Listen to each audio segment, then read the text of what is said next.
ಇದರಲ್ಲಿ ಒಂದು 10% energy store ಆಗುತ್ತೆ, ಕಾಲಲ್ಲಿ 10% ಎನರ್ಜಿ ಸ್ಟೋರ್ ಆಗುತ್ತೆ, ಅಲ್ಲಿ 20% ಎನರ್ಜಿ ನಮ್ಮೊಳಗೆ ಇದೆ. ಇನ್ 80% ಕಣ್ಣಲ್ಲೇ ಸ್ಟೋರ್ ಆಗುತ್ತೆ. ನಮ್ಗೆ ಹೆಲ್ಪ್ ಮಾಡೋದು ಕೂಡ ಅದೇ ತರನೇ. ಒಂದು ಆಕ್ಸಿಡೆಂಟ್ ಆದಾಗ ನಾನು ಅನ್ಫಾರ್ಚುನೇಟ್ ಅಲ್ಲಿ ಪಾಸ್ ಆಗ್ತಾ ಇರ್ತೀನಿ, ನನಗಾದ್ರೆ ನಾನ್ ಮಾಡ್ಬೇಕಿಲ್ಲ, ಪಾಸ್ ಆಗ್ತಿರ್ಬೇಕು. ನನಗೂ ಕಾರಲ್ಲಿ ಅಡ್ಡಾಡಕ್ ಇಷ್ಟ ಇದೆ, ನನಗೂ ಸ್ವಂತ ಮನೆ ಬೇಕು, ನನಗೂ ಅಷ್ಟು ದುಡ್ಡು ಬೇಕು, ಎಲ್ಲ ಬ್ಯಾಂಕ್ ಬ್ಯಾಲೆನ್ಸ್ ಬೇಕು, ಗೋಲ್ಡ್ ಎಲ್ಲ ಬೇಕು. ಆದ್ರೆ ಅದು ಒಂದೇ ಸರಿ ಬರಕ್ ಸಾಧ್ಯನಾ? ಈ ಥಾಟ್ಸ್ ಎಲ್ಲಿರುತ್ತೆ? ಎಲ್ಲ ನಮ್ಮೊಳಗಡೆನೆ ಇರುತ್ತೆ. ಇದು ಡಸ್ಟ್ ಬಿನ್ ಆಗೋಗಿರುತ್ತೆ. ಇದು ಒಂದ್ ಗಂಟೆ ಯಾರಿಗಾರ ಕೂರಕ್ಕಾಗುತ್ತಾ? ಮಾತಾಡ್ದಂಗೆ ಇರಕ್ಕಾಗುತ್ತಾ? ಕಣ್ ಮುಚ್ಕೊಂಡು ಯಾರಾದ್ರೂ ಕೂರ್ತಾರ? ಇಲ್ಲ. ಈ ಕಾಲದಲ್ಲಿ ಅಷ್ಟು ಇಲ್ವೇ ಇಲ್ಲ. ಧ್ಯಾನದಿಂದ ಆನಂದ, ಆರೋಗ್ಯ, ಐಶ್ವರ್ಯ, ಲಾಸ್ಟ್ ಲೆವೆಲ್ ಐಶ್ವರ್ಯ. ಧ್ಯಾನ ಮಾಡ್ರಿ ಅಂದ್ರೆ ನಮ್ಗಿನ್ನು ತುಂಬಾ ಕರ್ತವ್ಯ ಇದಾವೆ ಕಣ್ರಿ. ಅಯ್ಯೋ ನಮ್ ಟೈಮ್ ಆಗಲ್ಲ ಕಣ್ರಿ. ಇವೆಲ್ಲ ತುಂಬಾ ಸಿಲ್ಲಿ ಆನ್ಸರ್ಸ್. ಕರ್ತವ್ಯಕ್ಕೂ ಧ್ಯಾನಕ್ಕೂ ಸಂಬಂಧ ಇಲ್ಲ. ಪ್ರೆಸೆಂಟ್ ಅಲ್ಲಿ ಇರೋದೇ ಇಲ್ಲ ನನ್ನ ಮನಸ್ಥಿತಿ. ಹೌದಾ? ಎಲ್ರಿಗೂ ಫಾಸ್ಟ್ ಇಲ್ಲ ಫ್ಯೂಚರ್, ಫಾಸ್ಟ್ ಇಲ್ಲ ಫ್ಯೂಚರ್, ಓಡ್ತಾ ಇರ್ತೀವಿ.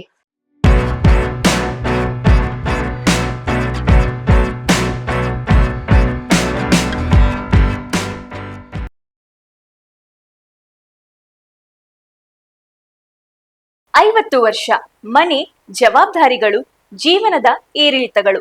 ಇದರ ನಂತರ ಜೀವನವು ಸೆಟಲ್ ಮಾಡಿಕೊಳ್ಳುವ ಸಮಯ ಅಂತ ನಾವೆಲ್ಲ ಭಾವಿಸ್ತೀವಿ. ಆದ್ರೆ ಯಾರಾದ್ರೂ ಈ ಸಮಯದಲ್ಲಿ ತಮ್ಮ ಪ್ಯಾಷನ್ ಅನ್ನು ಮತ್ತೆ ಆಯ್ಕೆ ಮಾಡ್ಕೊಳ್ತಾರಾ? ಇವತ್ತಿನ ನಮ್ಮ ಅತಿಥಿ ಅದನ್ನೇ ಮಾಡಿ ತೋರಿಸಿದ್ದಾರೆ. ನಮಸ್ಕಾರ, ಇದು ನಿಮ್ಮ ಮೈಕ್ ಡ್ರಾಪ್. ಇವತ್ತು ನಮ್ಮ ಜೊತೆ ಇದ್ದಾರೆ ಗೀತಾ ಹಂಚಿನ ಅವರು. ಒಬ್ಬ ಹೋಮ್ ಮೇಕರ್. ಆದರೆ ಅದಕ್ಕಿಂತ ಹೆಚ್ಚಾಗಿ ಸಾಮಾಜಿಕ, ಧಾರ್ಮಿಕ, ಶೈಕ್ಷಣಿಕ, ರಾಜಕೀಯ, ವಾಣಿಜ್ಯ ರಂಗಗಳಲ್ಲಿ ಜೀವನದ ಅನುಭವಗಳಿಂದ ಹಲವರ ಮೇಲೆ ಪ್ರಭಾವ ಬೀರುತ್ತಿರುವ ವ್ಯಕ್ತಿ. ಈಗ ತಮ್ಮ ಜೀವನವನ್ನು ಭಕ್ತಿ, ಧ್ಯಾನ ಮತ್ತು ಆಧ್ಯಾತ್ಮಿಕ ಕಡೆಗೆ ತಿರುಗಿಸಿಕೊಂಡು ಅದನ್ನೇ ಇತರರಿಗೆ ಕಲಿಸುತ್ತಿದ್ದಾರೆ. ಇವತ್ತಿನ ಮಾತುಕತೆ ಮನೆ ಮತ್ತು ಪ್ಯಾಷನ್ ಅನ್ನು ಬ್ಯಾಲೆನ್ಸ್ ಮಾಡುವುದು ಹೇಗೆ ಅಂತ. ಇನ್ಯಾಕೆ ತಡ, ಶುರು ಮಾಡೋಣ. ಮ್ಯಾಮ್ ನಮಸ್ಕಾರ. Welcome to mic drop. Ma'am ನಮಸ್ತೆ. ನಮಸ್ತೆ ಮ್ಯಾಮ್. ಮ್ಯಾಮ್, ಫಸ್ಟ್ಲಿ ನಾನ್ ನಿಮ್ ಬಗ್ಗೆ ಕೇಳಿ ನನಗೊಂದ್ ಸ್ವಲ್ಪ ಇನ್ಸ್ಪೈರ್ ಆಯ್ತು. ಈಗ ಶೂಟ್ ಮುಂದೆ ಒಂದ್ 10 ನಿಮಿಷ ನಾವ್ ಮಾತಾಡಿದ್ವಿ ನೀವ್ ಏನ್ ಮಾಡ್ತಿದ್ದೀರಾ ಅಂತ ಕೇಳಿ. ಸೊ ಇವತ್ತಿನ ಎಪಿಸೋಡ್ ನನಗ್ ತಿಳಿದಂಗೆ ಎಷ್ಟೋ ಮಹಿಳೆಯರಿಗೆ ಮೇನ್ಲಿ ಅವ್ರು ಯಾರು ಅಂತ ಅವ್ರ ಕಂಡಿಡಿಯಕ್ ಅವ್ರಿಗೆ ಟೈಮ್ ಇರೋದಿಲ್ಲ ಅಂತ ಅವ್ರಿಗೆ ಇವತ್ತಿನ ಎಪಿಸೋಡ್ ಡೆಡಿಕೇಟ್ ಮಾಡ್ಬೋದು ಅಂತ ನನಗ್ ಅನಿಸ್ತಿದೆ. ಮ್ಯಾಮ್, ಫಸ್ಟ್ಲಿ ನೀವೊಂದು ಹೋಮ್ ಮೇಕರ್ ಆಗಿ ನಿಮ್ಮ ಈ ಆಧ್ಯಾತ್ಮಿಕ ಜರ್ನಿ ಹೇಗೆ ಶುರುವಾಯ್ತು? ನನ್ನ ಹೆಸರು ಗೀತಾ ಅಂತ. ನಾನು ಈಗ ನನಗೆ 2022ರಲ್ಲಿ ನನಗೆ ಈ ಮಾರ್ಗಕ್ಕೆ ಬಂದಿದ್ದು. ನಾನು ಈ ದಾರಿಗಿಂತ ಮುಂಚೆ ನಾನು ಅದೇ ಹೌಸ್ ಮೇಕರು. ಮತ್ತೆ ಈ ಜೀವನ ನಿರ್ವಹಣೆಗೋಸ್ಕರ ಸುಮಾರು ರಂಗಗಳಲ್ಲಿ ಪ್ರವೇಶ ಮಾಡಿದ್ದೆ. ನಾನು ಯಾವ ಫೀಲ್ಡಿಗೆ ಹೋಗ್ಬಿಟ್ರು ನನಗೆ ಏನೋ ಒಂದು ಸ್ಯಾಟಿಸ್ಫ್ಯಾಕ್ಷನ್ ಇರ್ತಿರ್ಲಿಲ್ಲ. ಒಂದು ಬಿಸ್ನೆಸ್ ಮಾಡಿದ್ರು ಸ್ಯಾಟಿಸ್ಫ್ಯಾಕ್ಷನ್ ಇರ್ತಿರ್ಲಿಲ್ಲ. ಆಮೇಲೆ ಮತ್ತೆ ಏನೇನೋ ಆರಿಸ್ಕೊಂಡೆ ನಾನು, ಸಂಘ ಸಂಘಟನೆಗಳನ್ನ ಆರಿಸ್ಕೊಂಡೆ, ಅದ್ರಲ್ಲಿ ನನಗೆ ತೃಪ್ತಿ ಆಗ್ಲಿಲ್ಲ. ರಾಜಕೀಯ ರಂಗಕ್ಕೆ ಬಂದೆ, ಅದ್ರಲ್ಲೂ ನನಗೆ ಅವಕಾಶ ಸಿಕ್ಕು ಅವಕಾಶ ಹೋಗ್ತಾ ಇರೋದು ನನ್ನ ಕಣ್ಣಿಗೆ ಕಾಣೋದು. ಒಂದ್ ಮಟ್ಟಕ್ಕೆ ಬೆಳಿತಾ ಇದೀನಿ ಅನ್ನೋಷ್ಟೊತ್ತಿಗೆ ಅದರಿಂದ ಹೊರಗೆ ಬಂದೆ ನಾನು. ಅದೆಲ್ಲ ಆದ್ಮೇಲೆ ಮತ್ತೆ ಜೀವನ ಯಾವಾಗ್ಲೂ ನನಗೆ ಅಪ್ಸ್ ಅಂಡ್ ಡೌನ್ಸ್ ಅಲ್ಲೇ ಬರ್ತಾ ಇತ್ತು. ಅದ್ರ ಬಗ್ಗೆ ಯಾವ ತರ ನಾನು ಸರಿ ಮಾಡ್ಕೋಬೇಕು ಅನ್ನೋದ್ರ ಜೊತೆಗೆ ನಾನೇನಾದ್ರೂ ಮಾಡ್ಬೇಕು ಅಂತ ನನಗೆ ಒಳಗಡೆಯಿಂದ ಇಂಟ್ಯೂಷನ್ ಬರ್ತಾ ಇತ್ತು ಯಾವಾಗ್ಲೂ. ಯಾಕೆ ನನಗೆ ಈ ತರ ನಾನೇನಾದ್ರೂ ಸಾಧನೆ ಮಾಡ್ಬೇಕು. ಸಾಧನೆ ಅಂದ್ರೆ ನಾನು ಈಗೆಲ್ಲ ಅನ್ಕೊಂತೀವಲ್ಲ ಜನರಲ್ ಆಗಿ, ದುಡ್ಡು ಮಾಡೋದು ಒಂದು ಸಾಧನೆ, ಜೀವನ ಮಾಡೋದು ಒಂದು ಸಾಧನೆ, ಆಮೇಲೆ ಯಾವ್ಯಾವ್ದೋ ಫೀಲ್ಡ್ ಅಲ್ಲಿ ಹೋಗಿ ಒಂದು ಹೆಸರು ಮಾಡೋದೊಂದು ಸಾಧನೆ. ಹೆಸರು, ಕೀರ್ತಿ, ದುಡ್ಡು ಇದೆಲ್ಲ ತುಂಬಾ ಮುಖ್ಯ. ಇದಕ್ಕೋಸ್ಕರ ನಾನು ಯಾವ್ದನ್ ಬೇಕಾದ್ರೂ ಆರಿಸ್ಕೊಂಡು ನಾನು ಅದ್ರಲ್ಲಿ ಮಾಡ್ತೀನಿ ಅನ್ನೋದು ಎಲ್ರಿಗೂ ಗೊತ್ತಿದೆ. ಹೌದು. ಬಟ್ ಆಧ್ಯಾತ್ಮಿಕವಾಗಿ ನಾನು ಆಧ್ಯಾತ್ಮ ನನಗೆ ಸಿಕ್ಕಾಗ ನಿಜವಾದ ಸಾಧನೆ ಅನ್ನೋದು ಗೊತ್ತಾಗತ್ತೆ. ನನಗೆ 2022ರಲ್ಲಿ ನಂದು ಮನಸ್ಥಿತಿ ತುಂಬಾ ಹದಗೆಟ್ಟಿತ್ತು. ಹೆಂಗೆ ಅಂದ್ರೆ, ಮನೆಯಲ್ಲಿ ನನಗೆ ಫಸ್ಟ್ ನನ್ನ ತಂದೆ ತೀರೋಗಿದ್ರು. 2020ರಲ್ಲಿ ತಂದೆ ತೀರೋದ್ರು. ಅದನ್ನ ಸ್ವಲ್ಪ ಮಾನಸಿಕವಾಗಿ ತಗೊಂಡು ತುಂಬಾ ಮನ್ಸಿಗೆ ಹಚ್ಕೊಂಡ್ಬಿಟ್ಟು ನನಗೆ ಅಪ್ಪ ಹೋದ್ರಲ್ಲ, ಅಯ್ಯೋ ಹೋಗ್ಬಿಟ್ರಲ್ಲ ಅಂತ ತುಂಬಾ ನೋವಾಗೋದು ನಮ್ಮ ಅಪ್ಪನ ನೆನ್ಸ್ಕೊಂಡ್ರೆ. ನನಗೆ ನಂದು ಲೈಫ್ ತುಂಬಾ ಒಂಥರ ಕ್ರಿಟಿಕಲ್ ಪೊಸಿಷನ್ ಅಲ್ಲೇ ಹೋಗ್ತಾ ಇತ್ತು. ಅದನ್ನ ನಾನು ಬ್ಯಾಲೆನ್ಸ್ ಮಾಡ್ತಾನೆ ಬರ್ತಾ ಇದ್ದೆ. ಅಂತದ್ರಲ್ಲಿ ಅಪ್ಪನ ಸಾವು ನನಗೆ ದೊಡ್ಡ ಶಾಕ್ ಕೊಟ್ಬಿಡ್ತು. ಅಪ್ಪನ್ ಸಾವಾದ ತಕ್ಷಣ ಹೆಂಗಪ್ಪ ಇದು ಸತ್ತೋಗ್ಬಿಟ್ರಲ್ಲ ಮುಂದೇನು ಅನ್ನೋದು ಎಲ್ರಿಗೂ ಸತ್ ಮೇಲೆ ಪ್ರಶ್ನೆ ಬರುತ್ತೆ. ಸಾವಾಗಿರೋ ಮನೆಯಲ್ಲಿ ಅದು ಗೊತ್ತಾಗುತ್ತೆ. ನಾನು ಹತ್ರದಿಂದ ಯಾವ ಸಾವುಗಳನ್ನು ನೋಡಿರ್ಲಿಲ್ಲ. ನಮ್ಮನೇಲಿ ಸಾವಾಗಿದ್ದು ಅಪ್ಪಂದೇ ಅಲ್ಲ, ಹತ್ರದಿಂದ ನೋಡಿದ್ದು. ಅದು ಅಪ್ಪ ಅಂದ್ರೆ ಗೊತ್ತಲ್ವಾ, ಹೆಣ್ಮಕ್ಳಿಗೆಲ್ಲ ತುಂಬಾ ಪ್ರೀತಿ ಪಾತ್ರರು. ಅದ್ರಲ್ಲಿ ನನ್ನ ಅಪ್ಪ ನಿಜವಾಗ್ಲೂ ದೇವತಾ ಮನುಷ್ಯ. ಆತರ ಇದ್ದವರು ನಮ್ಮಪ್ಪ. ಹೋಗ್ಬಿಟ್ರಲ್ಲ ನಮ್ಮಪ್ಪ ಅಂತ ತುಂಬಾ ನೋವಾಗೋದು. ತುಂಬಾ ಅದನ್ನೇ ಮನ್ಸಿಗೆ ತಗೊಂಡು ಸುಮ್ನೆ ಲೈಫ್ ಹೋಗ್ತಾ ಇತ್ತು ಅಷ್ಟೇ. ಅದಾಗಿ 1 ವರ್ಷಕ್ಕೆ ಅಪ್ಪನ್ ತರ ಇರೋ ಅಣ್ಣನೂ ಹೋಗ್ಬಿಟ್ರು. ಮೇಲೆ ಮನೇಲಿ ಸಾವಾಯ್ತು. ಅಣ್ಣ ಕೂಡ ಅಪ್ಪನ್ ತರನೇ ನಮಗ್ ತುಂಬಾ ಪ್ರೀತಿ ಮಾಡ್ತಿದ್ದ. ಒಂದು ಜವಾಬ್ದಾರಿಯುತ ಸ್ಥಾನದಲ್ಲಿದ್ದ ಅಣ್ಣ. ನಾನು ಅಣ್ಣ ತುಂಬಾ ಆತ್ಮೀಯವಾಗಿ ಎಲ್ಲಾದ್ರ ಬಗ್ಗೆ ಮಾತಾಡ್ತಾ ಇದ್ವಿ. ಎಲ್ಲಾ ಕಷ್ಟ ಸುಖಗಳಲ್ಲಿ ಭಾಗಿಯಾಗಿದ್ವಿ. ನನ್ಗೆ ಏನೇ ಕಷ್ಟ ಬಂದಾಗೂ ನಮ್ಮ ಅಣ್ಣ ನನ್ಗೆ ಯಾವಾಗ್ಲೂ ಬೆಂತಟ್ಟಿ ಸಪೋರ್ಟ್ ಮಾಡೋರು. ಆ ಸಾವು ಕೂಡ ನನಗೆ ತುಂಬಾ ನೋವಾಗಿ, ಯಾವ ತರ ಅಂದ್ರೆ ಅಪ್ಪನಿಗಿಂತ ಅಣ್ಣನ ಸಾವು ತುಂಬಾ ನೋವು ತಂದ್ಕೊಟ್ಟಿತ್ತು. ಡಿಪ್ರೆಷನ್ ಲೆವೆಲ್ಗೆ ಹೋಗ್ಬಿಟ್ಟೆ ನಾನು ಅವಾಗ. ಡಿಪ್ರೆಷನ್ ಲೆವೆಲ್ಗೆ ಹೋದಾಗ ನನಗೆ ಅಣ್ಣಂದು ಹೆಲ್ತ್ ನೋಡ್ಬಿಟ್ಟಿದ್ದೆ. ಹೆಲ್ತ್ ಕಂಡೀಷನ್ಸ್ ನೋಡಿ ನಾನು ಅಣ್ಣನ್ ಸಾವಿಗಿಂತ ಹೆಲ್ತ್ ಕಂಡೀಷನ್ಸೇ ತುಂಬಾ ಕಣ್ಣು ಮುಂದೆ ಬರೋದು. ಹೋಗ್ಬಿಟ್ನಲ್ಲ ನಮ್ಮ ಅಣ್ಣ ಅಂತ ಹೇಳಿ. ಆಮೇಲೆ ನನಗೆ ಅದು ಹಿಂಗೆ ನೋಡ್ತಾ ಇದು ಯೂಟ್ಯೂಬ್ ಎಲ್ಲ ತುಂಬಾ ನೋಡ್ತಾ ಇದ್ದೆ. ದಿನ ನಾನು ಯೂಟ್ಯೂಬ್ ನೋಡ್ತಾ ಇದ್ದೆ. ಯೂಟ್ಯೂಬ್ ನಲ್ಲಿ ನನಗೆ ಇದು ಧ್ಯಾನದ ಬಗ್ಗೆ ಒಂದು ವಿಡಿಯೋ ನೋಡ್ದೆ. ವಿಡಿಯೋ ನೋಡ್ದೆ. ಧ್ಯಾನದಿಂದ ಎಲ್ಲ ಸಿಗತ್ತೆ, ಆನಂದ, ಆಮೇಲೆ ಆರೋಗ್ಯ, ಐಶ್ವರ್ಯ ಸಿಗತ್ತೆ ಅಂತ ನೋಡ್ದೆ ನಾನು. ಆಮೇಲೆ ಹೌದಾ ಏನೋ ಇದು ಅಂತ ಮತ್ತೆ ನೋಡ್ದೆ. ಅದನ್ನ ಒಂದು ವಿಡಿಯೋ ಆನ್ ಮಾಡಿದ್ರೆ ಅದ್ರ ಬಗ್ಗೆನೇ ಡೀಟೇಲ್ಸ್ ಬರ್ತಾ ಹೋಗುತ್ತಲ್ಲ, ಆ ತರನೇ ಬರ್ತಾ ಹೋಗ್ತಾ ಇತ್ತು. ಆಮೇಲೆ no medicine, no doctor, no hospital ಅನ್ನೋದು ಒಂದು ಬಂತು ನನಗೆ. ಇದೇನಿದು no medicine, no hospital, no doctor? Curiosity ಜಾಸ್ತಿ ಆಯ್ತು ನನಗೆ. ನಾನು ಆಲ್ರೆಡಿ ಡಿಪ್ರೆಷನ್ಗೆ, ಆಂಗ್ಸೈಟಿಗೆ ಎಲ್ಲದಕ್ಕೂ ಟ್ಯಾಬ್ಲೆಟ್ ಹೋಗ್ಬಿಟ್ಟಿದ್ದೆ. ನಿದ್ದೆಗೂ ಕೂಡ ನನಗೆ ಟ್ಯಾಬ್ಲೆಟ್ ಕೊಟ್ಟಿದ್ರು. ಯಾವಾಗ ನಿದ್ದೆ ಬರಲ್ವೋ ಅವಾಗ ಗುಳಿಗೆ ನುಂಗಿ ನಿದ್ದೆ ಮಾಡ್ಬೇಕಾಗಿತ್ತು. ಯೂಟ್ಯೂಬ್ ಮುಖಾಂತರನೇ ನನಗೆ ಧ್ಯಾನ ಸಿಕ್ಕಿದ್ದು. ಆಮೇಲೆ ನೋಡ್ದೆ, ವಿಡಿಯೋಸ್ ಎಲ್ಲ ನೋಡ್ದೆ. ನೋಡ್ತಾ ನನಗೆ ಧ್ಯಾನ ನಾನು ಮಾಡಿದ್ರೆ ಹೆಂಗೆ, ದಿನಾ ಕೆಲ್ಸ ಎಲ್ಲ ಆದ್ಮೇಲೆ ಸ್ಕ್ರೋಲ್ ಮಾಡೋದು ನೋಡೋದು ಏನೋ ಧ್ಯಾನದ ಬಗ್ಗೆ ಸ್ವಲ್ಪ ಎಲ್ಲ ನನಗೆಲ್ಲೂ ಮನಶಾಂತಿನೇ ಸಿಗ್ತಾ ಇರ್ಲಿಲ್ಲ. ಏನಕ್ಕೆ ಹಂಗಾಗ್ತಿತ್ತೋ ಗೊತ್ತಿಲ್ಲ ನನ್ಗೆ. ಅವಾಗ ಎಲ್ಲಿ ಕುತ್ಕೊಂಡ್ರು ನೆಮ್ಮದಿ ಇರ್ತಿರ್ಲಿಲ್ಲ. ಅದನ್ನ ತಗೊಂಡಿದ್ದೆ ವಿಷಯನ ತಗೊಳೋದು, ಮಾತಾಡಿದ್ದೇನೆ ಮಾತಾಡೋದು. ಈಗ ಯಾರ ಫ್ರೆಂಡ್ಸ್ ಸಿಕ್ಕರು ನನ್ನ ಫೀಲಿಂಗ್ಸ್ ಶೇರ್ ಮಾಡೋದು, ಎರಡನೇ ಕಣ್ಣೀರ್ ಹಾಕೋದು, ಈ ತರನೇ ನಡೀತಾ ಇತ್ತು. 2022 ಜೂನ್ ತಿಂಗಳಲ್ಲಿ ನನಗೆ ಯಾವಾಗ ಧ್ಯಾನ ಸಿಕ್ತೋ, ಧ್ಯಾನ ವಿಡಿಯೋಸ್ ಎಲ್ಲ ನೋಡ್ತಾ ಬಂದೆ. ಏನಿರ್ಬೋದು ಇದು, ಇದೇನೋ ಬೇರೆ ತರ ಇದೆಯಲ್ಲ ಅಂತೇಳಿ ಲೈವ್ ಆಗಿ ಒಂದ್ ನಂಬರ್ ಬರ್ತಾ ಇತ್ತು. ಕಾಲ್ ಮಾಡಿ ಆ ನಂಬರ್ಗೆ ಕಾಲ್ ಮಾಡಿದೆ. ಇದೇನ್ ಮೇಡಮ್ ಇದು ಧ್ಯಾನ ಅಂತ ಬರ್ತಾ ಇದೆಯಲ್ಲ, ನಾನು ಧ್ಯಾನ ಮಾಡ್ಬೇಕು, ನಾನಿರೋ ದಾವಣಗೆರೆಯಲ್ಲಿ. ಅದ್ ಬರ್ತಾ ಇದ್ದಿದ್ದು ಆಡ್ ಬೆಂಗಳೂರು. ಅದು ನಾವೇನ್ ಬೆಂಗಳೂರಿಗೆ ಬರ್ಬೇಕಾ ಧ್ಯಾನ ಮಾಡಕ್ಕೆ? ಇದೆಲ್ಲ ಏನೋ ಧ್ಯಾನದ ವಿಷಯಗಳಿದೆಯಲ್ಲ ಇದ್ರಲ್ಲಿ, ಇದೆಲ್ಲ ನಾನ್ ಹೆಂಗ್ ತಿಳ್ಕೊಳ್ಳೋದು, ನಾನ್ ಹೆಂಗ್ ಧ್ಯಾನ ಮಾಡೋದು, ಆಮೇಲೆ ಇದಕ್ ಫೀಸ್ ಎಷ್ಟು, ಎಲ್ಲ ಕಡೆ ಫೀಸ್ ಇರುತ್ತಲ್ಲ, ಇದಕ್ ಫೀಸ್ ಎಷ್ಟು ಏನು ಎಲ್ಲ ಕೇಳ್ಕೊಂಡೆ ನಾನು. ಆವಾಗ ಅವರು ಇಲ್ಲ ಮೇಡಮ್, ನಾನು ಒಂದ್ 10 ನಿಮಿಷ ಬಿಟ್ಟು ನಿಮ್ಗೆ ಕಾಲ್ ಮಾಡ್ತೀನಿ ಅಂತ ಹೇಳಿ, ಮತ್ತೆ ಇಲ್ಲಿ ರಂಜಿತಾ ಕೀರ್ತಿ ಅಂತ ಮೇಡಮ್ ಇದಾರೆ, ಬೆಂಗಳೂರು PSSM ಕಾಲ್ ಸರ್ವಿಸ್ ಅಲ್ಲಿ ಇದಾರೆ.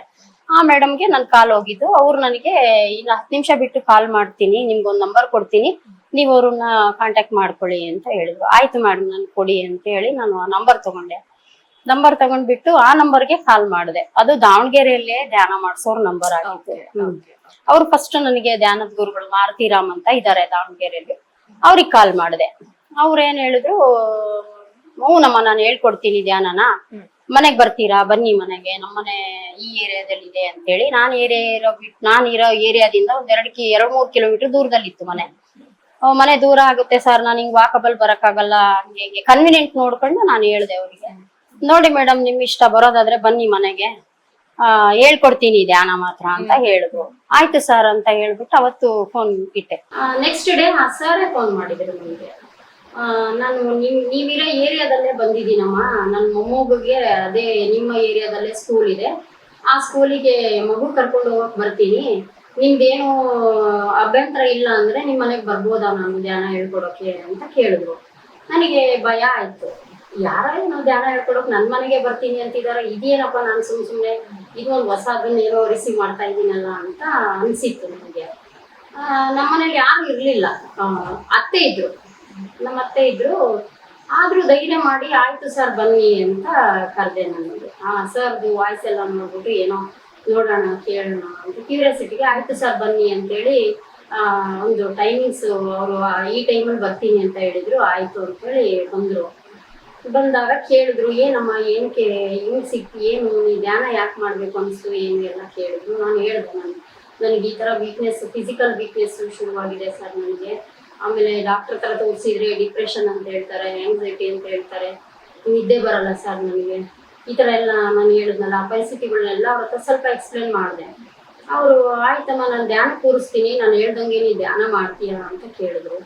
ಆಯಿತು ಅಂತೇಳಿ ಆಯಿತು ಸರ್ ಮಾಡ್ತೀನಿ ಅಂತ ಹೇಳಿ ಒಂದು 15 ನಿಮಿಷ ಅವ್ರು ನನಗೆ ಧ್ಯಾನ ಮಾಡಿಸಿದ್ರು. ಧ್ಯಾನ ಮಾಡಿಸ್ಬಿಟ್ಟು ಇದೇ ಥರ ಇರುತ್ತೆ ಧ್ಯಾನ ಅಂದರೆ ಅಂತ ಹೇಳ್ಕೊಟ್ರು ಅವರು.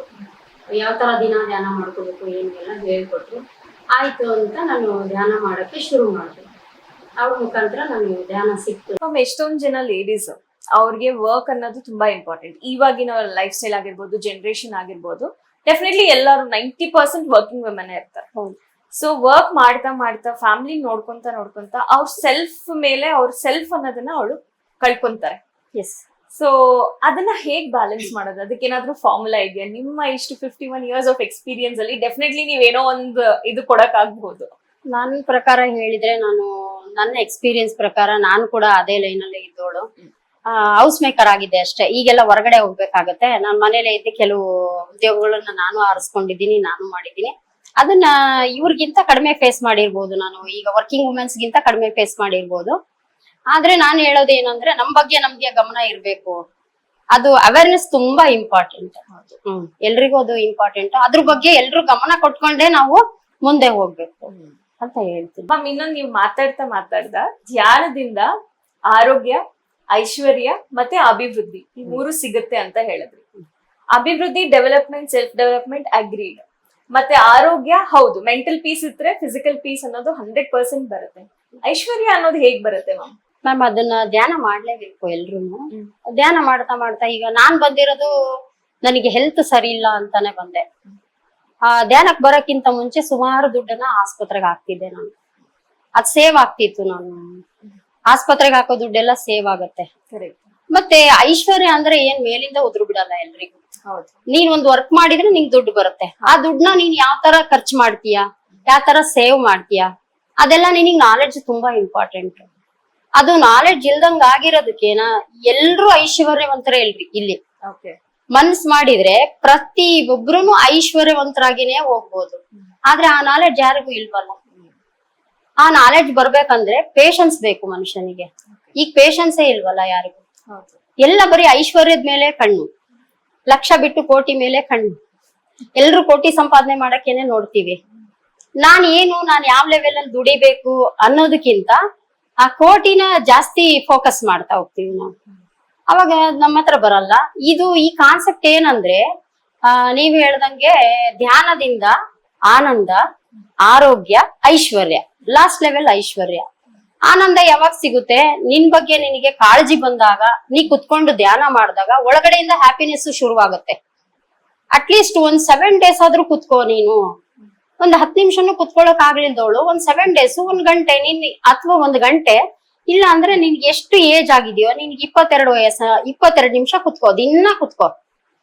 ಆವಾಗ ನಿನ್ಗೆ ಒಂದ್ ಲೆವೆಲ್ ಗೊತ್ತಾಗುತ್ತೆ. ನೀ ಕುತ್ಕೊಂತಾ ಇದೀಯಾ, ಧ್ಯಾನ ಮಾಡ್ತಾ ಇದೀಯಾ, ಧ್ಯಾನದಲ್ಲಿ ಏನೋ ನನಗೆ ಚೇಂಜಸ್ ಬರ್ತಾ ಇದೆ ಅಂತ ಗೊತ್ತಾಗುತ್ತೆ. 7 days ಸಿಕ್ಕಿಲ್ವಾ, 21 days ಮಾಡು.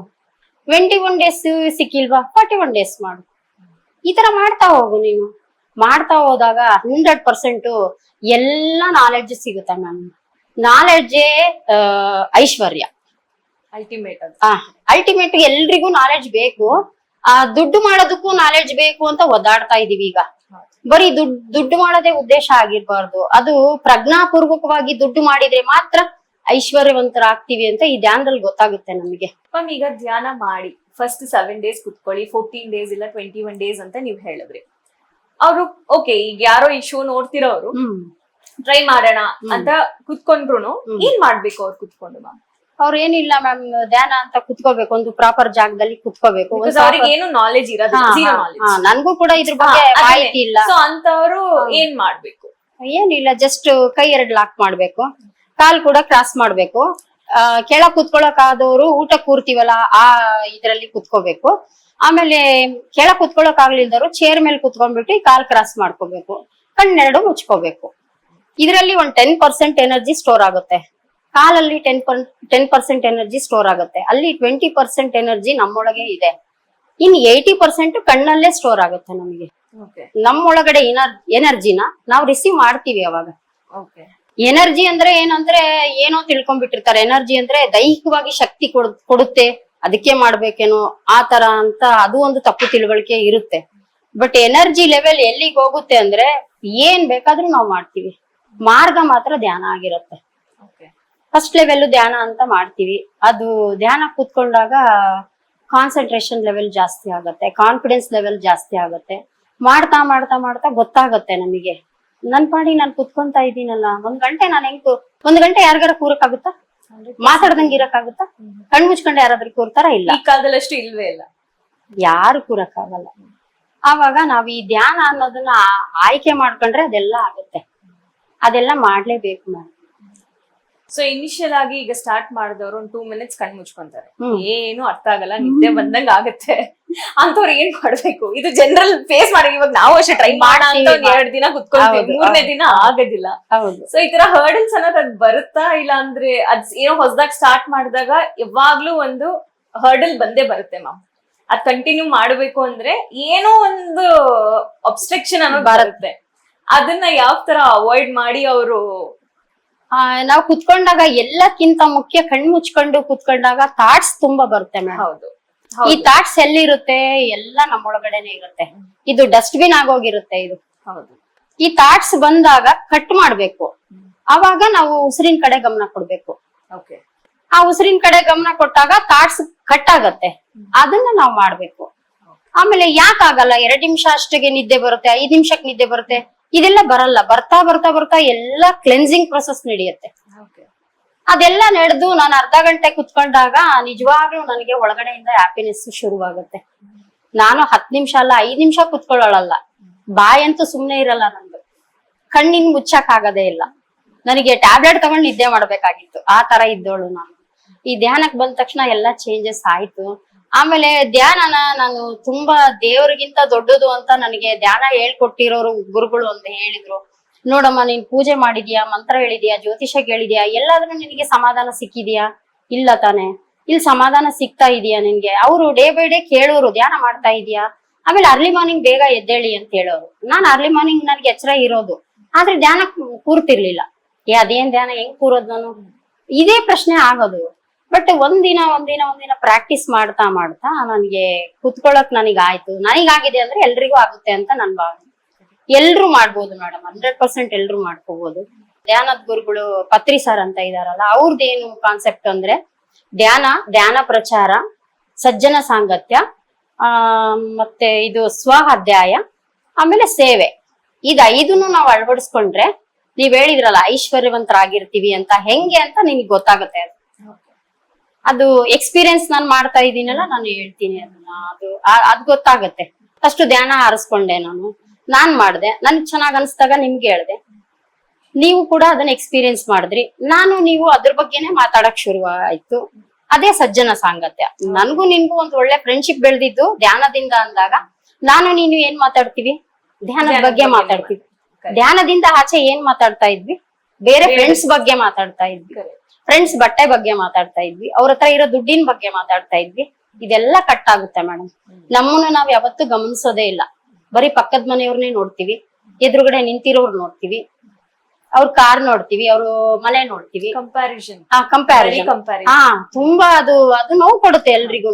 ಅದ್ ಸಿಕ್ಕಿಲ್ಲ ಅಂದ್ರೆ ನಾನು ಏನ್ ಮಾಡ್ಬೇಕು? ನಾನ್ ನಿಮ್ ನೆಕ್ಸ್ಟ್ ಅದೇ ಕೇಳ್ಬೇಕು ಅಂತಿದ್ದು. ಲೈಫ್ ಅಲ್ಲಿ ಈಗ ಏನೇ ಆಗಿರ್ಬಹುದು, ನನ್ನಲ್ಲಿ ನಾನ್ ಕಂಪೇರ್ ಮಾಡ್ಕೊಳ್ಳೋದಿಲ್ಲ. ನಾನ್ ನಾಳೆ ಎಷ್ಟು ಬೆಟರ್ ಆಗ್ಬೋದು ಅಂತ ನಾನು ಯೋಚನೆ ಮಾಡಿದ್ರೆ ಅದ್ ಎಲ್ಲೋ ಇರ್ತೀನಿ. ಬಟ್ ನನ್ ಫ್ರೆಂಡ್ ಗಿಂತ ನಾನು ಎಷ್ಟು ಬೆಟರ್ ಆಗಿರ್ಬೋದು, ಅವಳಕ್ಕಿಂತ ದೊಡ್ಡ ಮನೆ ನಾನು ಯಾವಾಗ ಕಟ್ತೀನಿ, ಅವಳಕ್ಕಿಂತ ಇನ್ನೊಂದ್ 2 ಕಾರ್ ನಾನು ಯಾವಾಗ ತಗೊಂತೀನಿ ಅಂತ ಯೋಚನೆ ಮಾಡೋ ಮೈಂಡ್ ಸೆಟ್ ಜಾಸ್ತಿ ಆಗೋಗಿದೆ. ಸೊ ಇದನ್ನೆಲ್ಲ ಅವಾಯ್ಡ್ ಮಾಡಿ ಒಂದ್ ದಾರಿ ತೋರ್ಸುತ್ತೆ ಅಂತ ನೀವ್ ಹೇಳ್ತೀರಾ ಮ್ಯಾಮ್? 100%. ಅದು ನನ್ನೊಳಗೆ ನನಗೆ ಕಾನ್ಫಿಡೆನ್ಸ್ ಬಂದಾಗ, ನನ್ನಲ್ಲಿ ಎಷ್ಟಿದೆ, ನಾನ್ ಏನ್ ಮಾಡ್ತೀನಿ, ನಾನು ಯಾವ ತರ ಜೀವನ ಮಾಡ್ತೀನಿ ಅಂತ ನನಗೆ ರಿಯಲೈಸೇಷನ್ ಆದಾಗ, ಅದು ನಾನು ಒಪ್ಕೋಬೇಕು ಅದನ್ನ. ನಾನು ವಾಸ್ತವದಲ್ಲೇ ಇರ್ಬೇಕಾಗುತ್ತೆ. ನನಗೂ ಕಾರಲ್ಲಿ ಅಡ್ಡಾಡಕ್ ಇಷ್ಟ ಇದೆ, ನನಗೂ ಸ್ವಂತ ಮನೆ ಬೇಕು, ನನಗೂ ಅಷ್ಟು ದುಡ್ಡು ಬೇಕು, ಎಲ್ಲ ಬ್ಯಾಂಕ್ ಬ್ಯಾಲೆನ್ಸ್ ಬೇಕು, ಗೋಲ್ಡ್ ಎಲ್ಲ ಬೇಕು. ಆದ್ರೆ ಅದು ಒಂದೇ ಸರಿ ಬರಕ್ ಸಾಧ್ಯನಾ? ಸಾಧ್ಯ ಇಲ್ಲ. ಮಾಡಿಟ್ಟಿರೋದಿದ್ರೆ ಅದನ್ನ ಫಾಲ್ ಮಾಡ್ತೀವಿ ನಾವು. ಮಾಡಿಲ್ಲ ಅಂದ್ರೆ ನೀನೇ ಮಾಡ್ಕೋಬೇಕು. ನೀನ್ ಮಾಡ್ಕೊಳ್ಳೋದ್ ಚೆನ್ನಾಗ, ಯಾರೋ ಮಾಡಿಟ್ಟಿರೋದು ಯೂಸ್ ಮಾಡೋದ್ ಚೆನ್ನಾಗ? ಖಂಡಿತ ನಾವ್ ಮಾಡ್ಕೊಂಡಿರೋದ್ರಲ್ಲಿ ಅದ್ರಲ್ಲಿ ಎಷ್ಟು ತೃಪ್ತಿ ಇರತ್ತೆ. ಹೌದು. ಎಲ್ರು ರೆಡಿ ಆಗ್ತೀವಿ ಅದಕ್ಕೆ. ಅಪ್ಪ ಮಾಡಿಲ್ಲ, ಅಮ್ಮ ಮಾಡಿಲ್ಲ, ಅಜ್ಜಿ ಮಾಡಿಲ್ಲ, ಅವ್ರು ಮಾಡಿಲ್ಲ, ಇವ್ರು ಮಾಡಿಲ್ಲ, ನೀನೇನ್ ಮಾಡ್ತೀಯ ಬಂದು? ನಿನಗೂ ಕೆಲ್ಸ ಇಲ್ವಾ ಇಲ್ಲಿ? ನೀನ್ ಮಾಡು. ನೀನ್ ಮಾಡಕ್ಕೆ ರೆಡಿ ಆಗ್ತೀಯ ಮೇಡಮ್. ಇದ್ರಲ್ಲಿ ನಿನ್ ಕಾನ್ಫಿಡೆನ್ಸ್ ಲೆವೆಲ್ ಆ ತರ ಹೋಗುತ್ತೆ, ಆ ತರ ವಿಷಯಗಳು ಸಿಗುತ್ತೆ. ಮತ್ತೆ ಆಧ್ಯಾತ್ಮಿಕ ಜ್ಞಾನ ಅಂದ್ರೆ ಎಲ್ರು ತಪ್ಪು ತಿಳುವಳಿಕೆಯಲ್ಲಿ ತುಂಬಾ ಇದಾರೆ. ಅವ್ರಿಗೆಲ್ಲ ಒಂದು ಮೆಸೇಜ್ ಏನಂದ್ರೆ, ಇಡೀ ಪ್ರಪಂಚನೇ ಆಧ್ಯಾತ್ಮಿಕತೆ ತಗೊಂಡು ಸನ್ಯಾಸತ್ವದಲ್ಲಿದ್ರೆ ಪ್ರಪಂಚ ಬೆಳೆಯಕ್ ಸಾಧ್ಯನಾ? 100% ಇಲ್ಲ. ಇಲ್ಲ. ಎಲ್ರು ಮದ್ವೆ ಆಗ್ತಿವಿ, ಎಲ್ರಿಗೂ ಮಕ್ಕಳು ಬೇಕು, ಅವಾಗೆ ತಾನೇ ಪ್ರಪಂಚ ಬೆಳವಣಿಗೆ ಆಗೋದು. ನನ್ನನ್ನೇನು ನಮ್ಮ ಅಪ್ಪ ಅಮ್ಮ ಸನ್ಯಾಸಿ ಆಗು ಅಂತ ಬಿಟ್ಟಿದಾರ? ಇಲ್ಲ ತಾನೆ. 50 ವರ್ಷ ಆದ್ಮೇಲೆ ನಾನು ಸ್ಪಿರಿಚುವಲ್ ಬಂದಿದ್ದೀನಿ ಅಂದ್ರೆ ಅದಕ್ಕೂ ನನಗೂ ಏನೋ ಒಂದ್ ಲಿಂಕ್ ಇದೆ.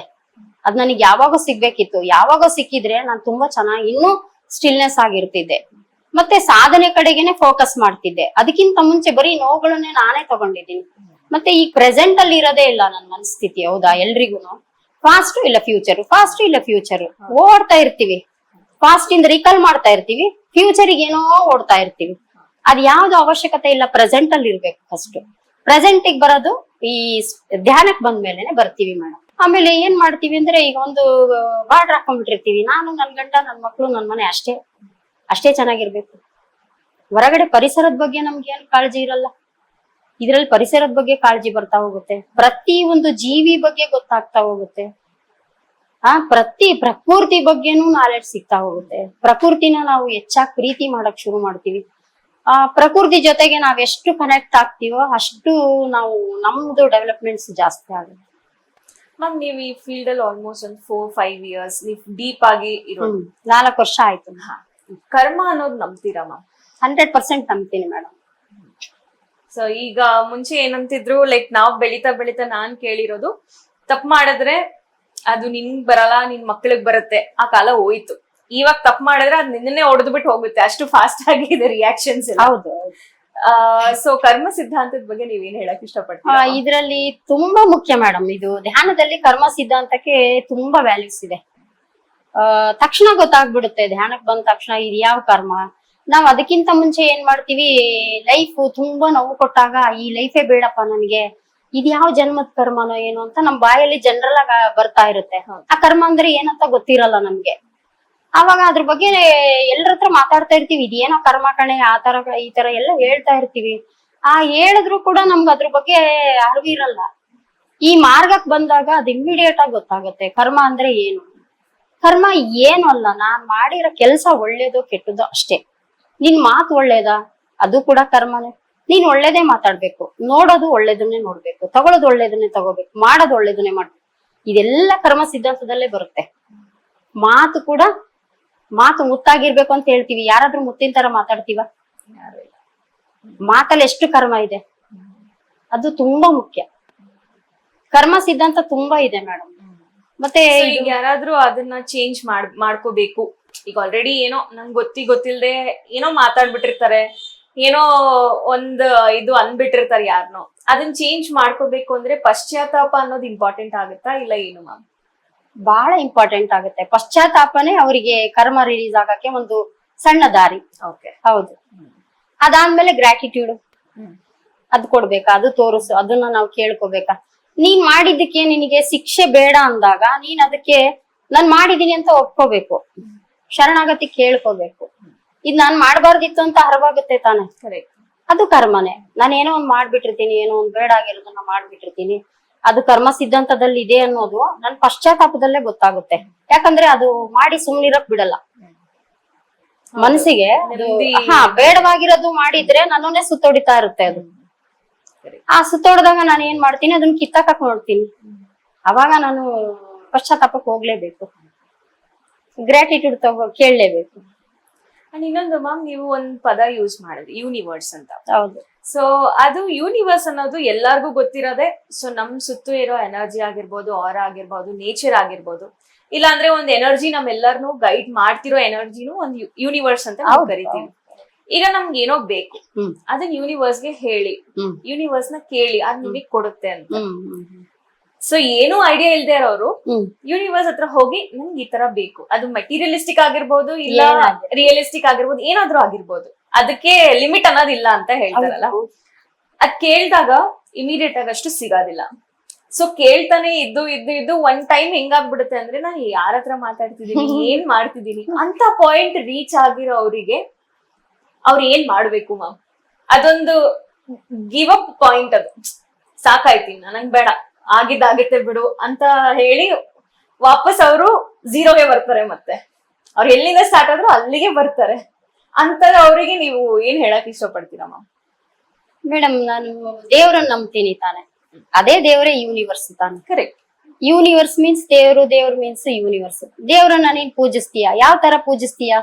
ಆ ಪೂಜೆ ಮೇಲೆ ನಿನಗೆ ದೇವ್ರು ವರ ಕೊಡೋದಲ್ವಾ?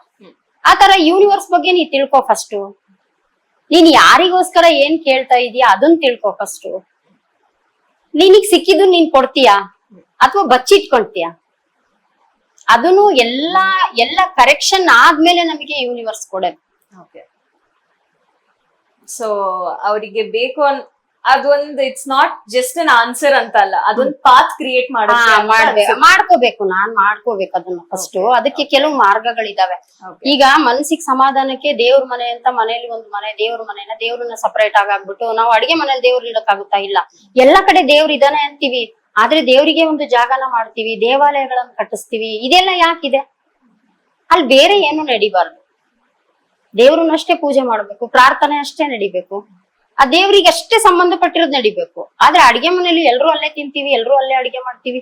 ಅಲ್ಲಿ ದೇವ್ರಿದ್ರು ಕೂಡ ದೇವ್ರನ್ನ ನಾವ್ ಇಡಲ್ಲ. ದೇವ್ರನ್ನಿಟ್ಟು ನೀನ್ ಅದನ್ನ ಸ್ವೀಕಾರ ಮಾಡು ಒಂದು, ಇಲ್ಲ ಎಲ್ಲಾ ಕಡೆ ದೇವ್ರಿದಾನೆ ಅಂತ ಒಂದನ್ನೇ ನಂಬು ಒಂದು. ಎರಡು ಚಾಯ್ಸ್ ನಿನಗೆ. ನೀನೇನ್ ಮಾಡ್ತೀಯ ಮತ್ತೆ?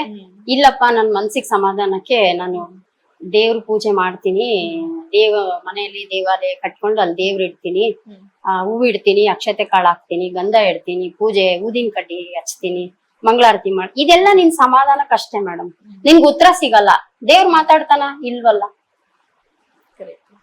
ದೇವ್ರ ಮಾತಾಡಿದ್ರೆ ನೀನ್ ಬಿಡ್ತಿದ್ಯಾ? ನಿನ್ಗೆಲ್ಲಾ ಕೇಳ್ತಿದ್ದೆ, ಇದ್ದಿದ್ದೆಲ್ಲ ಕಸ್ಕೊಂಡ್ ಬಿಡ್ತಿದ್ದೆ. ಹಂಗೆ ಯೂನಿವರ್ಸ್ ಕೂಡ ನಿನಗ್ ಕೊಡಕ್ ರೆಡಿ ಆದಾಗ ನಿನಗ್ ಗೊತ್ತಾಗಲ್ಲ. ಅದು ತುಂಬಾ ಯೂನಿವರ್ಸ್ ಅಲ್ಲಿ ಎಲ್ಲಾ ಸಿಗ್ತಾ ಹೋಗುತ್ತೆ. ನಾವ್ ಕೇಳ್ದಂಗೆ ಆ ಕೇಳಂಗೆ ನಾನ್ ರೆಡಿ ಆಗಿರ್ಬೇಕು ಫಸ್ಟ್.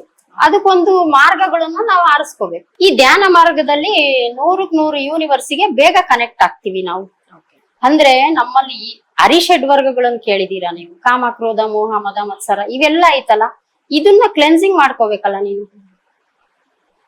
ಹೌದಾ? ಮತ್ತೆ ಪುರುಷಾರ್ಥಗಳ ಬಗ್ಗೆ ಕೇಳಿದೀರಾ? ಧರ್ಮ, ಅರ್ಥ, ಕಾಮ, ಮೋಕ್ಷ ಇದೆಯಲ್ಲ, ಇದನ್ನ ನೀನ್ ಯಾವಾಗ್ಲೂ ಕೇಳ್ತಾ ಇರ್ಬೇಕು. ನಾನ್ ಧರ್ಮವಾಗಿ ನಡೀತೀನಿ, ಆರ್ಥಿಕವಾಗಿ ಧರ್ಮದಿಂದ ಚೆನ್ನಾಗಿರ್ತೀನಿ, ಕಾಮಕ್ಕೆ ನಾನ್ ಜಾಸ್ತಿ ಬೆಲೆ ಕೊಡಲ್ಲ, ಆಮೇಲೆ ನನಗ್ ಮೋಕ್ಷ ಸಿಗ್ಲಿ. ಇದು ಯಾವ್ದು ನಾಲೆಡ್ಜ್ ಗೊತ್ತಿರಲ್ಲ ನಮ್ಗೆ. ಈ ನಾಲೆಡ್ಜ್ ಗೊತ್ತಿಲ್ದಂಗೆನೆ ನಾವ್ ಲೈಫ್ ಮಾಡ್ತಾ ಇರ್ತೀವಿ. ಅವೆಲ್ಲ ಕೇಳಿಸ್ತಿರ್ತವೆ ಕಿವಿಗೆ, ಅದು ತುಂಬಾ ದೊಡ್ಡದಾಗಿ ಅನ್ಸ್ತಿರುತ್ತೆ. ಅದಕ್ಕೆಲ್ಲ ಅರ್ಥ ತಗೊಳಕ್ಕೆ ಆಗಲ್ಲ ನಮ್ಗೆ. ಈಗ ನಾನು ಮಂತ್ರದಲ್ಲೇ ಹೇಳ್ತೀನಿ ಮೇಡಮ್, ಒಂದು ಸಿಂಪಲ್ ಆಗಿ ಒಂದ್ ಮಂತ್ರ ಹೇಳ್ತೀನಿ. ನಾನು ತುಂಬಾ ಚಿಕ್ಕವಳಿದ್ದಾಗಿಂದನು ಈ ಮಂತ್ರ ಹೇಳ್ತಿದ್ದೆ. ಚಿಂತಾಮಣಿ ಭೈರವಾಸ್ಯ ಮಂತ್ರಾಸ್ಯ ತ್ರಿಪುಂತಕ ಋಷಿ ಶ್ರೀ ದುರ್ಗಿ ದೇವತಾ ಅತಿ ಚಂದಹರಿಂ ಇತಿ ಬೀಜಂ ಕ್ಲೀಂ ಇತಿ ಶಕ್ತಿ ಧರ್ಮ ಅರ್ಥ ಕಾಮ ಮೋಕ್ಷ ಪುರುಷಾರ್ಥ ಚತುರ್ವಿಧ. ಇದನ್ನ ನನಗೆ ನೀನು ಕೊಡ್ಬೇಕು ಅನ್ನೋದನ್ನ ನಾನು ಮಂತ್ರ ರೂಪವಾಗಿ ಕೇಳ್ತಿದ್ದೆ. ಆದ್ರೆ ಅದ್ರದ್ದು ಅರ್ಥನೇ ಗೊತ್ತಿದ್ದಿಲ್ಲ ನನಗೆ. ಸಣ್ಣವಳಿದ್ದಾಗಿಂದ ಯಾಕೆ ಶುರು ಮಾಡಿದೀನೋ ಗೊತ್ತಿಲ್ಲ. ಈಗ ನನಗ್ ಸಿಗ್ತಾ ಇದೆ ಆ ದಾರಿ. 50 ವರ್ಷದ ನಂತರ ಧರ್ಮ ಅಂದ್ರೆ ಏನು ಅಂತ ಜಾಸ್ತಿ ತಿಳುವಳಿಕೆ ಬಂತು. ಅರ್ಥ ಅಂದ್ರೆ ಆರ್ಥಿಕವಾಗಿ ಬೆಳೆಯೋದು ಅನ್ನೋದು ಗೊತ್ತಾಯ್ತು. ಕಾಮ ಅಂದ್ರೆ ಆಸೆಗಳನ್ನ ತ್ಯಜಿಸ್ಬೇಕು ಅನ್ನೋದು ಗೊತ್ತಾಯ್ತು. ಎಷ್ಟು ಬೇಕಷ್ಟೇ, ಆಸೆಯ ದುಃಖಕ್ಕೆ ಮೂಲ ಅಂತೀವಲ್ಲ, ಆ ತರ ಅದನ್ನ ಬಿಡ್ಬೇಕು. ಎಷ್ಟು ಸಿಕ್ಕಿರುತ್ತೋ ಅದ್ರಲ್ಲೂ ತೃಪ್ತಿ ಪಡ್ಬೇಕು ಅನ್ನೋದು ಗೊತ್ತಾಯ್ತು. ಧರ್ಮ, ಅರ್ಥ, ಕಾಮ, ಮೋಕ್ಷ ದಾರಿ ನಾನ್ ಧ್ಯಾನಕ್ಕೆ ಬಂದಿದ್ದೀನಿ. ಮೋಕ್ಷ ಮತ್ತೆ ಮುಕ್ತಿ ಅಂದ್ರೆ ಬೇರೆ ಏನು ಅಲ್ಲ ಮೇಡಮ್, ಬಿಡುಗಡೆ ಮಾಡ್ಕೊಳ್ಳೋದಷ್ಟೇ. ಇದು ಕೂಡ ಅದ್ರಲ್ಲಿ ಬರುತ್ತೆ. ಇದು ಆಧ್ಯಾತ್ಮಿಕ ಜ್ಞಾನ ಆಗುತ್ತೆ. ಈ ಆಧ್ಯಾತ್ಮಿಕ ಜ್ಞಾನನೇ ಎಲ್ರಿಗೂ ಇದ್ರೆ ಇದು ಸೈಂಟಿಫಿಕ್ ಆಗು ನಾವು ತಗೋಬಹುದು. ಅದನ್ನ ಸೈಂಟಿಫಿಕ್ ಆಗಿ ಒಂದು ಎಜುಕೇಶನ್ ಆಗಿ ನಾವು ಕೊಟ್ವಿ ಅಂದ್ರೆ ಎಲ್ರು ಸ್ವೀಕಾರ ಮಾಡ್ತಾರೆ, ಎಲ್ಲಾ ಜನರೇಷನ್ ತಗೊಳುತ್ತೆ. ಅದಿಲ್ವಲ್ಲ, ಧ್ಯಾನ ಮಾಡ್ರಿ ಅಂದ್ರೆ ನಮ್ಗಿನ್ನು ತುಂಬಾ ಕರ್ತವ್ಯ ಇದಾವೆ ಕಣ್ರಿ. ಅಯ್ಯೋ ನಮ್ ಟೈಮ್ ಆಗಲ್ಲ ಕಣ್ರಿ, ಇವೆಲ್ಲ ತುಂಬಾ ಸಿಲ್ಲಿ ಆನ್ಸರ್ಸ್. ಕರ್ತವ್ಯಕ್ಕೂ ಧ್ಯಾನಕ್ಕೂ ಸಂಬಂಧ ಇಲ್ಲ. ಕರ್ತವ್ಯ ಅದ್ರ ಪಾಡಿಗೆ ಅದ್ ನಡೆಯುತ್ತೆ, ಹೌದು ಮಾಡ್ತೀವಿ ನಾವು. ಧ್ಯಾನ ಮಾಡಿ ನೀನ್ ಕರ್ತವ್ಯ ಇನ್ನೂ ಚೆನ್ನಾಗ್ ಮಾಡ್ತೀಯಲ್ಲ. ನಮ್ ಗುರುಗಳು ಏನ್ ಹೇಳ್ತಾರೆ ಅಂದ್ರೆ, ವೈರಾಗ್ಯದಿಂದ ಜೀವನ ನಡೆಸ್ಬೇಡ, ಉಲ್ಲಾಸದಿಂದ ಜೀವನ ಮಾಡು, ವೈಭೋಗದಿಂದ ಜೀವನ ಮಾಡು. ನೀನ್ ಧ್ಯಾನ ಮಾಡ್ತಾ ಮಾಡ್ತಾ ಹೋದ್ರೆ ಯಾವಾಗ್ಲೂ ವೈಭೋಗದಲ್ಲೇ ಇರ್ತೀಯ ಅಂದ್ರೆ ಹ್ಯಾಪಿನೆಸ್ ಯಾವಾಗ್ಲೂ ಇರುತ್ತೆ. ಆ ಹ್ಯಾಪಿನೆಸ್ ಇದ್ರೆ ಏನಾಗುತ್ತೆ, ಹೆಲ್ತ್ ಚೆನ್ನಾಗಿರುತ್ತೆ. ನೀನ್ ಆಸ್ಪತ್ರೆಗೆ ದುಡ್ಡು ಇಟ್ಟಿಲ್ಲ ಅಂದ್ರೆ ಅಭಿವೃದ್ಧಿ ಸಿಗ್ತಾ ಹೋಗುತ್ತೆ.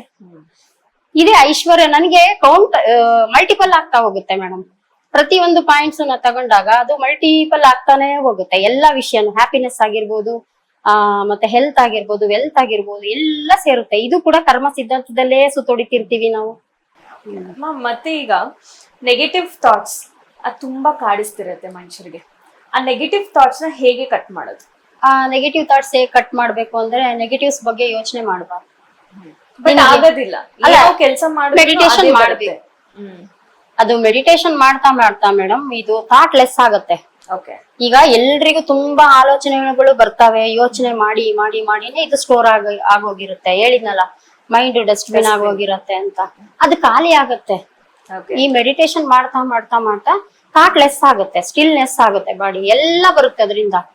ಅವಾಗ ನಾವ್ ಎಷ್ಟು ಶಾಂತವಾಗಿರ್ತೀವಿ ಅಂದ್ರೆ ಅದ್ ಏನಾರ ಬರ್ಲಿ ಹಂಗೆ ಕಟ್ ಆಗುತ್ತೆ. ತಗೊಳ್ತೀವಿ, ಹಂಗೆ ಕಟ್ ಮಾಡ್ಕೊಂತೀವಿ.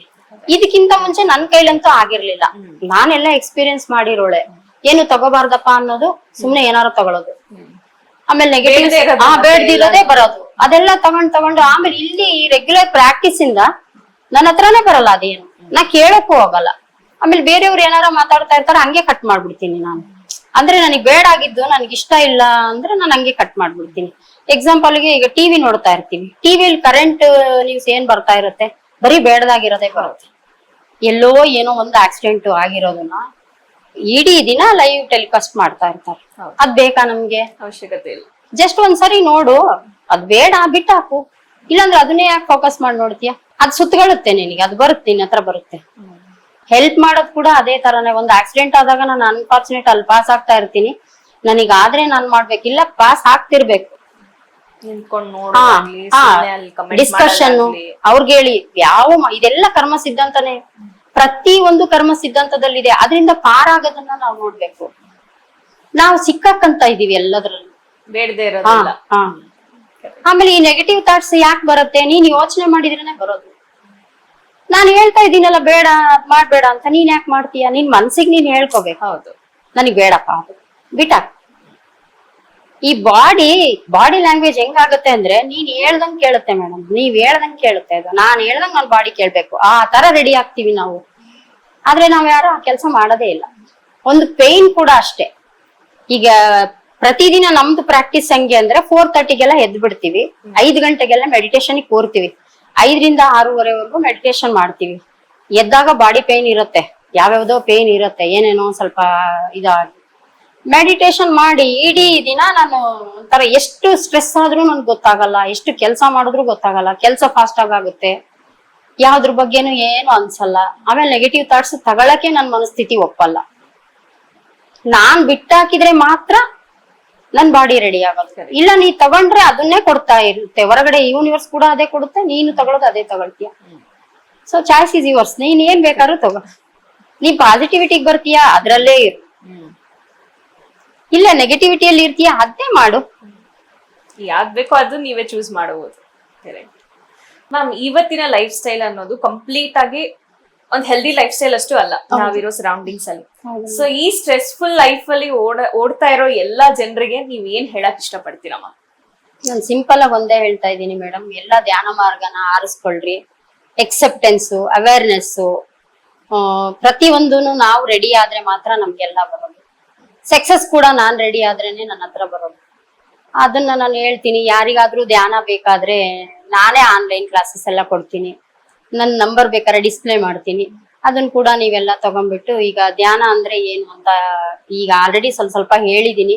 ಇನ್ನೂ ಆಳವಾಗಿ ವಿಷಯಗಳಿದಾವೆ, ಅದು ತಿಳ್ಕೊಳಕ್ ಯಾರಿಗಾದ್ರೂ ಒಂದು ಉತ್ಸಾಹ ಇದ್ರೆ ನಾನು ಅವ್ರಿಗೆ ಹೇಳ್ತೀನಿ ಮೇಡಮ್. ನೋಡೋಣ, ನಿಮ್ಮ ಕಾಂಟ್ಯಾಕ್ಟ್ ಡೀಟೇಲ್ಸ್ ಡಿಸ್ಕ್ರಿಪ್ಷನ್ ಅಲ್ಲಿ ಮೆನ್ಷನ್ ಮಾಡೋಣ. ಯಾರಿಗಾದ್ರೂ ಇಂಟ್ರೆಸ್ಟ್ ಇದ್ದು Interest ಇದ್ರೆ. ಅವ್ರ ಲೈಫ್ ನ ಅವ್ರು ಚೇಂಜ್ ಮಾಡ್ಕೋಬೇಕು ಅಂದ್ರೆ ಖಂಡಿತ ನಿಮ್ ಜೊತೆ ಸಂಪರ್ಕದಲ್ಲಿ ಬರ್ಲಿ. ನಿಮ್ಮ ಇಷ್ಟು ಜರ್ನಿಯಲ್ಲಿ ಆಕ್ಚುಲಿ ತುಂಬಾ ಇನ್ಸ್ಪೈರಿಂಗ್.